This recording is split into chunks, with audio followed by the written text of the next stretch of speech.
Hey, welcome to Titan Up Today. My name is Chris. I go by CD and I'll be your host. Titan Up Today, the goal here is to bring you as much information that's Titan-centric as you need. This is not an NFL news network. It's just Titans all day, every day. But let's not talk about that no more. We'll get to what we're going to talk about today. So today, a little summary, we're going to be talking about Atlanta's victory. Well, not Atlanta's victory, but our victory in Atlanta. We'll talk about Taylor Lewan's return. Yep. And we'll also talk about our wide receiver resurgence. And we'll touch base. We'll close off by talking about the Buffalo Bills and what we got to look forward to as we're moving forward on that. But no need to delay. Let's get down to it.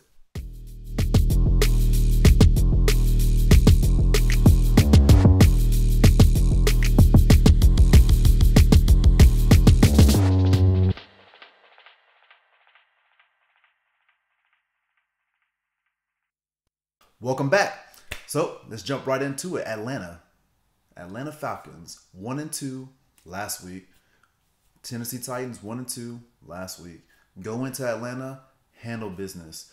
Started from the very beginning, the first snap, and we just ran down their throat, or more like passed down their throat for the entire time.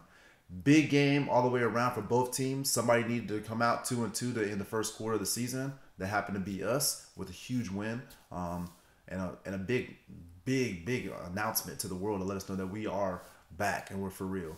So a little quick recap. The O-line specifically, I think that was a huge jump. We go from Jacksonville giving up 8 sacks to a great front seven, to be realistic.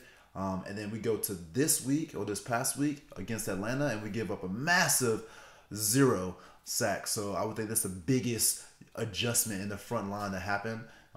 Dennis Kelly being over there on the left-hand side still, as he's holding it down for Taylor. He did a great job as they meld together as an O-line and as a complete unit to make it all work out. So the secondary play, I loved it. Outside of Austin Hooper going completely wild through the middle of the field, catching 9 balls, we shut down Julio, which was the goal for the offense. For their side was to try to get the Julio the ball. Our only responsibility, it seemed, was to stop the run as well as knock Julio down. And he only had 4 catches for 50 yards. So I think that we did pretty much what we expected to do on that.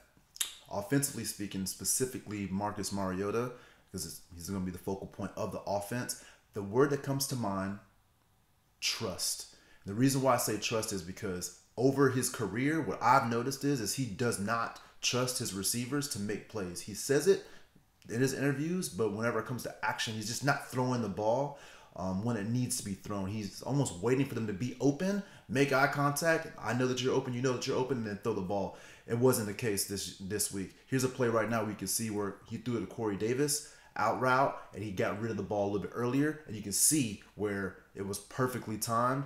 He turned around and the ball was right on him. Delaney Walker in motion, 3rd and 5. With 2:30 left in the half. Mariota's pass far side, it's caught. It's Davis, and he will. First, it starts with pass protection. How about Dion Lewis? Don't put him out in a pass route like I said. Make sure he comes up there and he stones the linebacker. And another beauty, Mariota perfectly leads Davis to the sideline where he can separate from Oliver. Great timing right out of his break, and then the catch and run to top it off. Perfect. Yes. So you see that right there. If we could do that on an everyday instance, every single game instance where everybody's breaking out and boom, getting the ball right on time, he'll be great. I think he's already doing fine, but you can definitely see the trust that's been building over the last 3 years, and it's starting to slowly come to fruition. One other thing too to recap, I would say that Vrabel, 4th down in the 4th quarter, with 13 minutes left and we're up by 2 touchdowns, we have an opportunity to make it 3 scores and really like drive that nail into the coffin of the Falcons and make it nothing. Going for 4th down, I think it was a little bit of a bad call. Actually, I know it was a really bad call. We should just take the points in that situation. He actually came out during the interview and said the same exact thing. He said, hey, look, he's not perfect. And if it happens again, he would definitely take that opportunity to move forward. So Taylor Lewan coming back. Finally coming back with the boys. We could not wait to get him back. He's finally back after his PED suspension for 4 games. I would say the biggest thing that we would say, as soon as he walks into the room, the energy picks up immediately. The word that everybody kept using is juice. All the interviews, in the locker room, as well as in Mariota, whenever he was up on stage talking, it's juice. The juice is back. You can feel it in the locker room. That's perfect. So, do I think he's gonna have an immediate impact? I like to say yes, like a resounding yes. He's going to have an immediate impact. I'm not 100% sure how I feel about it yet. Got to get back up to game speed. After 4 games, the offensive line has been melding together. Now we're cutting off a little bit to end play. I know he's much better fit than Dennis Kelly, but he's never taken, I'll say never, he's in preseason it took snaps, but real live gunfire regular season snaps with Roger Saffold right next to him. So they need to get that communication down, and the whole line will have to meld before I can really jump up and say, yes, it's all going to jump off and everything's going to happen exactly how it needs to. But Mariota, I would say that definitely is going to benefit him, having that left tackle, his blind side being there. He's not going to have to worry about the 8 sacks in Jacksonville and the guys on the front messing that up. So that's positive. Lastly, I would say Derrick Henry running the ball. He tends to like to run statistically to the left, and especially over Taylor Lewan. That game in Jacksonville, he ran for more than 200 yards. More than 100 of those yards, I think it was like 150 some yards, were over the left side to Taylor Lewan, to include the 99-yard run. So that says a lot about that trust as well. So our wide receivers, historically speaking, Tennessee, outside of like Kevin Dyson and a couple flashes of like Kenny Britt here and Justin Gage, had a moment at one point or whatever, as well as Justin Hunter, but never had a resounding, like real hardcore wide receiver core. I always thought that we did since the beginning of this year. I felt it, and I'm still feeling it as they're growing, and I think there's something that's special here. The first thing I would say is Corey Davis. Obviously, we're seeing him grow. The second thing that I would say is in Corey Davis's game is his blocking. He's run blocking much better in every single clip that you see on a massive run by Derrick Henry or a catch down the field by one of our other receivers or a tight end. He's somewhere to be found, putting down a block to make sure that we can get a couple more yards after that. His leadership in the locker room is there, and you can see it. I would also say Humphreys, we brought him over. I don't know how I feel about that. I'll leave it there. I think that there might have been some other people that we could have grabbed, but we wanted to go get a wide receiver, a vet. We go get him. I'm expecting him to get 5 to 10 catches a game. Like, I'm thinking he's going to be all over the place grabbing balls up, and it's not the case. I don't know if it's a game plan or what it is. If they're saying that it might be a feel thing between him and Mariota, that could be the case as well. He's slowly getting more catches. I don't know how about that Jacksonville game. He got 6 catches, but I think it was a fake 6 because a lot of that happened in that last drive when they were giving up the middle, and he was just taking what they could give. Taking what they were giving him and allowing him. AJ Brown, that's my boy right now, and we'll just open the safe, give a little bit of money to everybody, and throw it up and make it rain. My boy, 2 touchdowns. He looks like a tight end running down the field. Amazing talent, athletic, and I didn't know he was that dang fast. Outran the secondary to the end zone for the first touchdown. The man is a genius on the routes. He's making guys get loose, and as long as I continue to see that, I think that we're on the right path with him, Corey Davis, and Tajay Sharp showing flashes from time to time. Humphreys coming along. I think that these 4 guys on the field, obviously not at the same time, but rotating in, can be really dangerous for a lot of other teams. So continue on that wide receivers resurgence and the climb up. I think that we're good on that. But there is one thing I wanted to say. Something that bothered me while I was doing a little bit of research, reviewing some video. Matthew Berry. I'll let you hear for yourself. Special. I think he has a chance to be very special. Corey Davis could be ridiculous. Listen, both these guys. Both these guys should not be on the Titans. But I agree with that. Anyway, all I was going to say is like it's not that Corey Davis isn't talented, because I agree. Corey Davis on another team with a better quarterback is an absolute beast. The first word that comes to my mind, disrespect.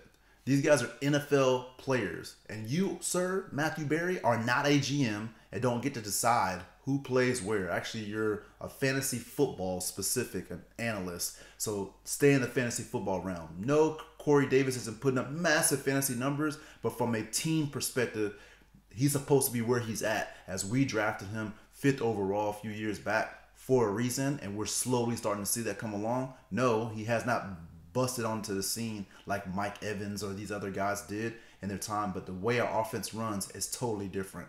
The way you're going to get is a balanced, run-centric offense, inside-outside zone that sets up play action for the wide receivers. That's why you look at A.J. Brown's reception over the middle. It was right after the layer of linebackers. The linebackers come up looking for Derrick Henry to get the ball. He's not there. Then they throw it over the top. A.J. Brown gets the ball, boop, and he's gone. So these are how our offense works. So Matthew Berry, sometimes you might just want to sit to the side and let the pros take care of it. So moving along, this week's matchup, Buffalo. Just coming off of a bad loss, I would say, to New England. It was a sloppy game, but division games can get like that, so I get that. That defense is nice, really nice. I would say their O-line, let's get into that. I would say their O-line is really good. It's strong, it's fortified, it's solid. Statistically speaking, I think next-gen stats are calling them the second-ranked pass-blocking offensive line. And that has to do with sacks, passing yards per attempt, and there's a couple other little stats they put into that equation, whatever, to come up with that. But they've only given up 2.5 sacks. They're giving up 2.5 sacks a game, which is kind of on the contrary of what it said. I'm thinking 2.5 sacks sounds like a lot, but we just had an 8-sack game, obviously, against Jacksonville. But I'm thinking 2.5 sacks sounds about average. Unsure of that, though. One other person that we could think about is Quentin Spann, who is ex-Titan, is now playing for the Bills. So he looks like he's transitioning well. We'll see how we take that on. Our front seven, to go ahead and attack that Bills offensive line, I think that we're in a good spot. Obviously, we got a lot of players athletically inclined to taking on anything that we can get thrown at us from the Buffalo Bills specifically.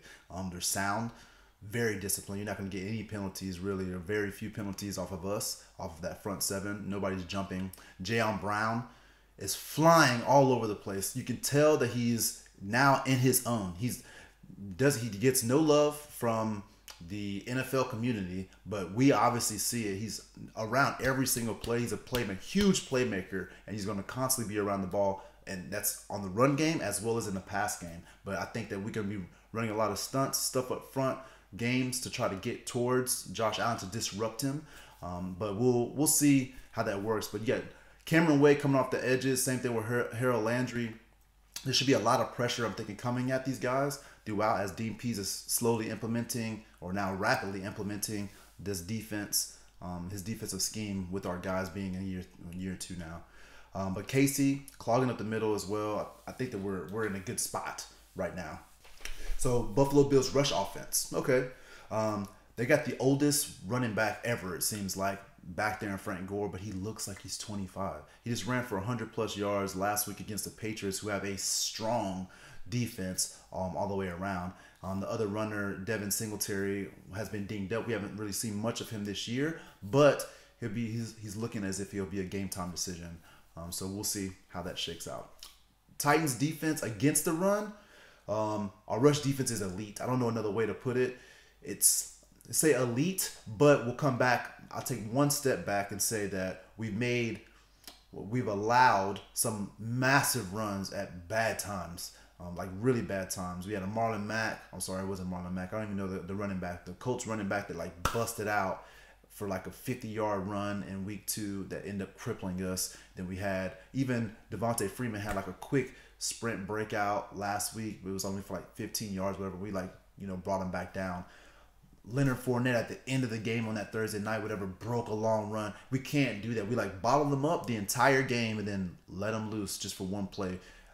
I still believe that our defense is elite, that rush defense is elite. We just need to make sure that we tie it all the way up for 60 minutes for every single player. I will say the passing offense for the Buffalo Bills is a little bit different. So they got Josh Allen. Seems like he's going to be playing now. Came out of concussion protocol, which is good for them. It's crappy that he got hurt the way he did too. It's a nasty hit, but he's back. Looks like he'll be playing.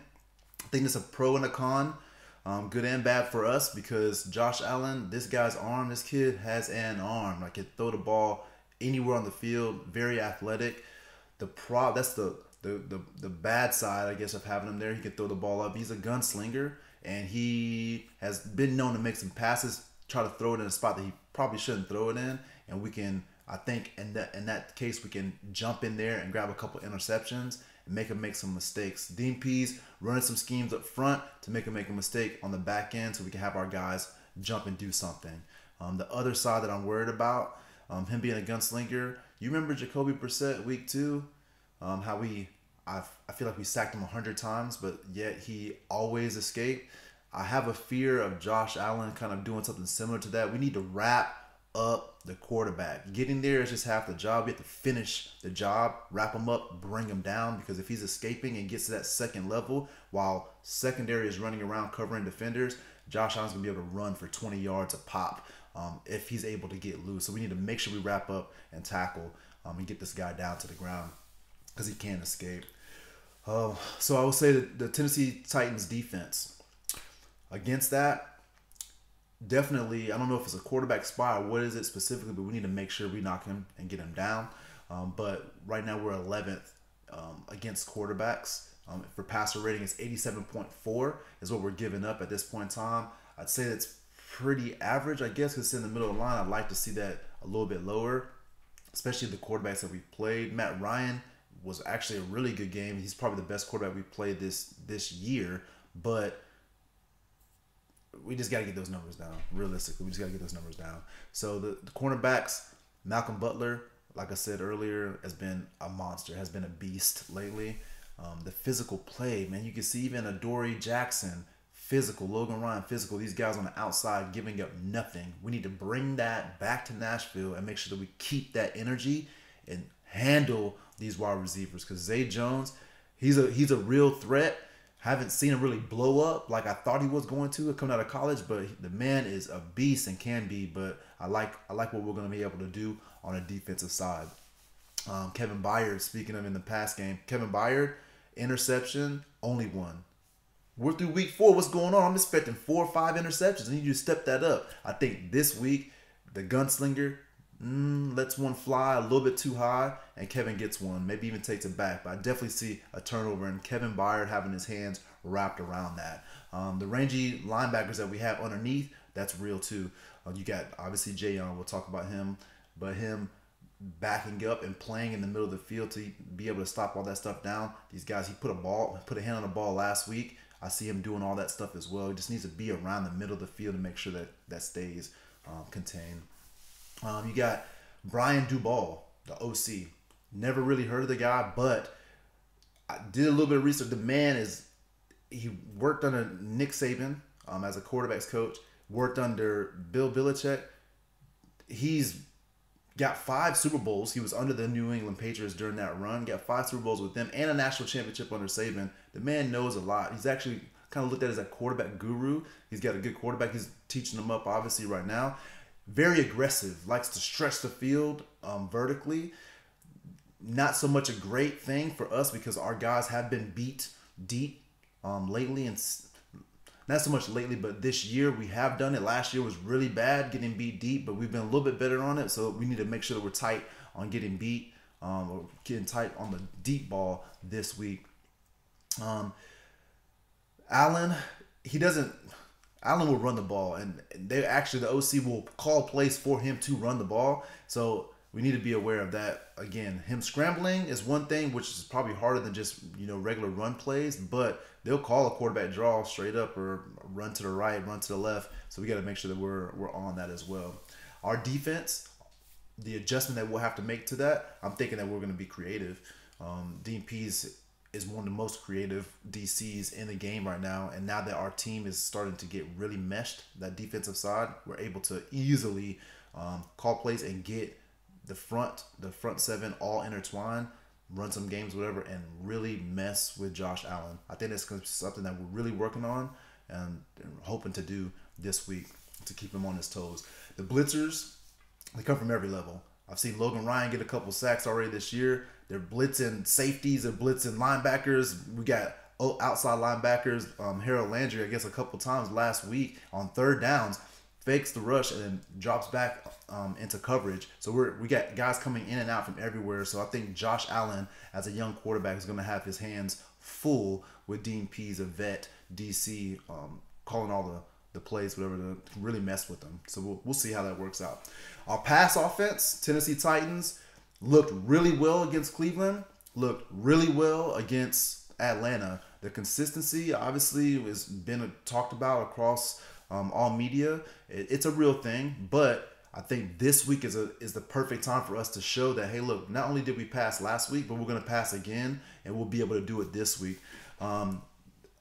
Against Atlanta, we look phenomenal. There's no other way around it. The offense, the wide receivers, the quarterback Mariota, and the wide receivers all in sync. Everything was like fluid every single time we were in the air. So I'm hoping we can keep that up. One thing I am worried about was last week in the second half, we just fell off. It was really weird for us to go. The first quarter was perfect. I can't see a play that was wrong. First quarter was perfect. Second quarter was solid. It was good. There was a couple of plays that we left out there. In the third and fourth quarter, it's like the offense, we went straight into, 3 years ago, run, punt, run, punt. And it's just, that's not the way that we can do it. We had balls fall on the ground. We recovered them. That's great, but we need to be better. But in the past game, Mariota, the only quarterback at this moment without a turnover. Not just without an interception, but without a turnover total. So every other quarterback outside of us that started every single game has had a turnover, if it's a fumble or an interception, not Mariota. So ball safety in the passing game is perfect thus far. We got to keep that up against a Buffalo Bills defense that is hungry to mess that up. So we got to make sure we're tight on that. Our screen game. Yeah, so week 1 against Cleveland, break a 75-yard screen pass with my boy Derrick Henry. Since then, and then you look at last week, that was horrible. I'll show you a couple plays. Well, I'll flash you back. I'll show you the Cleveland play first. Have to live through. Yeah, at least the system's pretty similar. They didn't change the verbiage this year, and he's got a big one here, Jim. It's Henry taking the pass with an open field, taken off down the left sideline with a blocker in front, Davis, and it's going all the way for the touchdown. Right here, just a simple play action, and you come out and watch this entire screen. The defenders for Cleveland turn around and run out, and they're all on the top of your screen. They've run a ton of bootleg, and so they're going to play the bootleg after that, going up top. See, now that is exactly how a screen should be ran. Now, let's run a few screens that we ran last week. On third down against Atlanta so far this season. Mariota faking left, goes right, and Atlanta wasn't fooled. Dion Lewis is blowing up. Not how the screen should look. So we obviously need to clean it up. Let's try to make that screen game. Let's get it back to what it was in week 1 so we can really pick this up. We got to catch the ball, obviously, because we got a couple drops, but we also need to block better, set it up better, whatever it is, because it looked like trash last week. All right, so Buffalo's defense, obviously they get a shake at stopping our pass offense. For them, their defense is top, like not number 1, but they're up in the top 5 in almost every category. The biggest thing that you would say is a touchdown to interception ratio. Right now it's 3 touchdowns to 5 interceptions that they're giving up. That's pretty good. They are 24th in sacks right now with only 7 sacks on the year. I think it's a pretty low number, but that being said, they're going against an offensive line that's given up. We've done some things, whatever, in the past to allow more sacks. Leslie Frazier, their DC, tends to not want to blitz too often. He likes to let the front 4 do their thing, and as long as they're doing their thing in the back, secondary can take care of business. So we'll see. I'm thinking personally that the offensive line takes care of business, and that 2.5 sacks maybe even comes down a little bit. So less than, not 2.5 sacks, I'm sorry, but the sack number to 7, it stays at 7 is the goal. But so last week they gave up 150 yards passing, 150 yards through the air to Tom Brady. Tom Brady, the GOAT, they gave up 150 yards and had 1 interception and gave up no touchdowns. So not saying that he's the end all be all, that nobody can. If Tom Brady can't do it, then nobody else can. I'm just saying that, hey, wake up. It's going to be a tight rodeo for us to throw the ball through the air. It's going to have to be a balanced game that I talked about earlier. A little bit of run, play action to open up that pass, and then really do damage to the secondary. But I think that we can do it. We can do it. It can definitely be done. The playmakers on their defense, they got Trey White on the quarterback, Micah Hyde, Larry Hughes. They got guys to come, or say they got a guy to come at the quarterback. Taylor Lewan coming back at a good time. Our rush offense, the Titans' rush offense, we're doing all right. Not as good as we want to, is what I'll say, because we want to get Derrick Henry the ball 30 times a game. That's how we know that we're winning the game and that we're beating up the team. Last week, we gave him 27 carries. Awesome. The problem is he only had 100 yards. 100 yards is a good number, sure, but it took a lot of carries to get that way. And right now, over the season, he's 4.1 yards per carry, I believe. No, 4.0. 4 yards a carry with only 310 yards or something like that. So we need to run the ball, but be more efficient as well, be more effective with the run game. I need Derrick Henry to lift those legs up a little bit higher and punch, and get this done. But I definitely think if anybody can do it, he can do it. The defense on the Buffalo Bills side against the rush is real, though. I know Mariota is a threat, and he will always be a threat to any defense, but this defense is legit against the run. 7th right now in rush yards, only allowing 337 rushing yards to date. Hopefully we can knock that up a couple notches, but at this moment in time, they're also 12th in yards per carry at 4.1, which is right around the same as Derrick Henry's rushing average. So we need to really step that up if we're going to do anything special with them.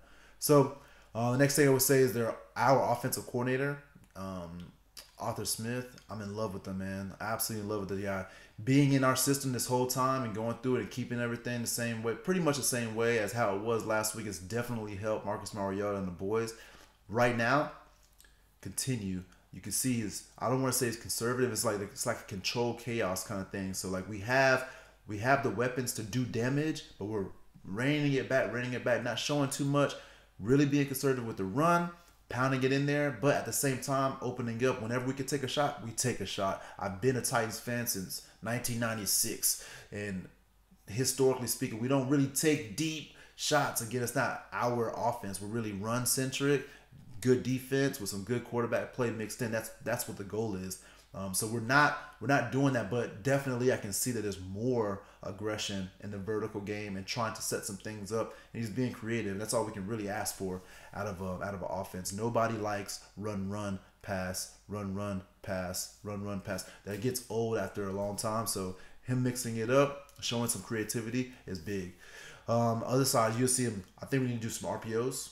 A lot of RPOs, actually, to keep him on the toes and rush Mariota. I don't mind if people worry about injuries, whatever. I don't think that Mariota is going to get injured like we're worried about. Put him in bubble wrap, whatever. I think the last couple times he's gotten injured, you can see how he was hit in the situations. It was really weird and awkward. In these situations, I'm telling him to be smart with the ball, not jump in the air like he's done in the past, but be smart with the ball. Use the run pass option. If it's not running it with Henry or Dion, run it by yourself or drop it off to a slant or whatever, a quick over the middle route like you did his rookie year with Kendall Wright. Used to do some real damage in the middle with the RPO. Bills DC has other options. He's been in the league for a long time as well. He used to coach like Minnesota Vikings. I want to say he's in the NFL since 1999. So he likes to disguise. Again, that front four is really where he's at. He don't want to blitz. He wants pressure up front, and then sound rush defense. Running defense, and then let the back four and the secondary pick off the ball when it's in the air. As long as it's rushing, they can get rid of it, then they can make plays. So I think all in all, overview, I think the Buffalo Bills right now, they're ahead in most categories offensively speaking. I'm talking about rushing yards, passing yards, all these other things, whatever that look good on paper, but the most important statistics, we lead. That's going to be points, turnovers with 0 right now as a team. So that's significant. I said not 0 as a team. Sorry, 0 with Mariota. But our turnovers, we have much less turnovers than the Buffalo Bills, and also penalties as well. We have a very disciplined team. That's good. I'm really happy to have a real disciplined team, because you got teams like the Raiders and I don't know, the Browns even specifically, when we beat them in week 1, they were, the referees get. I think that the discipline of the Titans is what really showed in that case, because the referees are throwing flags, they just weren't throwing them on us. That's how I took it, but you can say what you like. But I think the Buffalo Bills defense, they're a top tier squad. They've only given up 15.8 points a game. That's nice. We're giving up 15.5. So there's a couple things here, a couple things there that it's good. Their defense is awesome. I would venture to say that we have a top 5 defense in the league. Statistically speaking, it doesn't look that way on paper. I watch every single snap, and we have a top 5 defense. No one's scoring on us like that. As long as we keep them under 20 points on defense, like what we've been doing, the offense shows up, we'll be doing fine. I think we go on a run here on a tear, starting in Nashville this week. All right, so now my bold prediction for the game.